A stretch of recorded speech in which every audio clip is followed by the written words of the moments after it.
2004 की है, जनवरी की है, आज से 20 साल पहले की है। और मुख्तार अंसारी का जो भय का साम्राज्य था वो चरम पे था, और सरकार द्वारा जब समर्थन ऐसे माफियाओं को हो जाए तो आप समझ सकते हैं। मैंने अभी आपसे कहा कि वो खुली जीप में मऊ दंगों में घूमता था, जहाँ कर्फ्यू लगा है, किसी की हिम्मत नहीं हुई उसके प्रति कुछ कुछ बोल दे, कार्रवाई की तो छोड़ दीजिए। और उस समय मैंने लाइट मशीन गन रिकवर की। आज तक उत्तर प्रदेश में केवल एक ही रिकवरी है, न उसके पहले कभी हुई, न 20 साल हो गया अब तक हुई है। और उसमें पोटा भी लगाया, क्योंकि पोटा एग्जिस्ट करता था।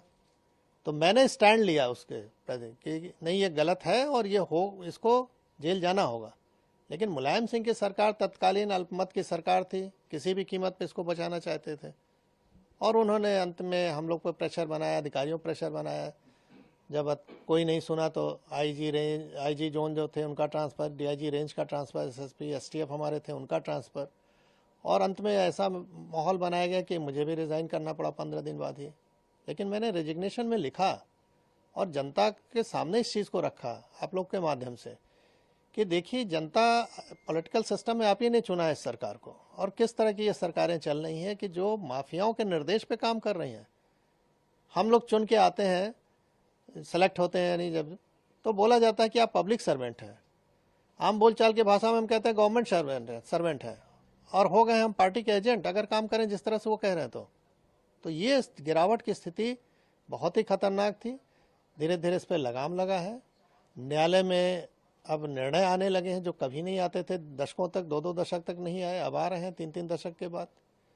तो स्थिति बदली है, नो डाउट, और उसका नतीजा आप लोग देख रहे हैं कि अपराध में कुछ भी हो रहा है। सर, क्या लगता है उस समय कितनी बड़ी चुनौतीपूर्ण रही कार्रवाई जो मुख्तार अंसारी पे आपने की, और आज जिस तरह से आपने कहा न्यायालय में निर्णय आ रहे हैं, कानून व्यवस्था जिस तरह से है, उस समय अगर वो ऐसा रहता तो क्या उस समय मुख्तार अंसारी पे कार्रवाई हो सकती थी? नहीं, स्वाभाविक है। अगर शासन प्रशासन, हम तो किसी सपोर्ट की भी उम्मीद नहीं करते थे, हम तो अपने दम पे रिकवर किया, मैंने अपनी टीम के साथ। तो हमको सपोर्ट की जरूरत नहीं है, हमको तो, हम ड्यूटी है मेरी, हमको ये मेहरबानी नहीं कर रहे थे किसी पे। हमारी ड्यूटी है कि ऐसे असामाजिक तत्वों को रोका जाए जो जनता के लिए कहर बन सकते हैं। तो मैं तो अपनी ड्यूटी कर रहा था। अगर मुझे ये ड्यूटी केवल करने दिया जाता, मुझे सपोर्ट की कोई ज़रूरत नहीं। सपोर्ट तो सिस्टम बना हुआ है गवर्नमेंट के कि हमको फोर्स दे रखा है, हमको आर्म्स एम्युनिशन दे रखा है। तो हम तो अपना ड्यूटी अगर खाली निभा दें ईमानदारी से तो जनता को अपने आप राहत मिल जाए। कहावत है कि पुलिस अगर चाह ले तो पत्ता नहीं खड़क सकता, ये हकीकत है। मैंने एज ए डिप्टी एसपी, बहुत छोटा पद था, बड़ा पद नहीं था, लेकिन जहाँ भी रहता था 3 से 4 थाना क्षेत्र जो भी मेरे अंडर में रहे, उसमें किसी की हिम्मत नहीं है, मजाल नहीं थी कि कोई माफिया आके इंटरफेयर कर ले और कुछ वारदात कर ले, क्योंकि उसको मालूम था कि इस अधिकारी के मत्थे चढ़ गए तो हमारी जान जानी है, हम बचेंगे नहीं। आपकी कार्रवाई के बाद फिर आप पे दबाव बनाया गया?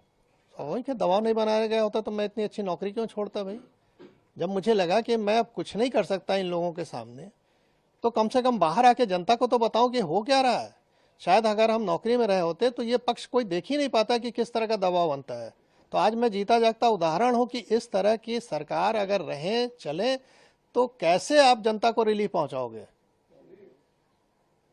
अगर सरकार सही नहीं चले तो अधिकारी काम नहीं कर सकता है।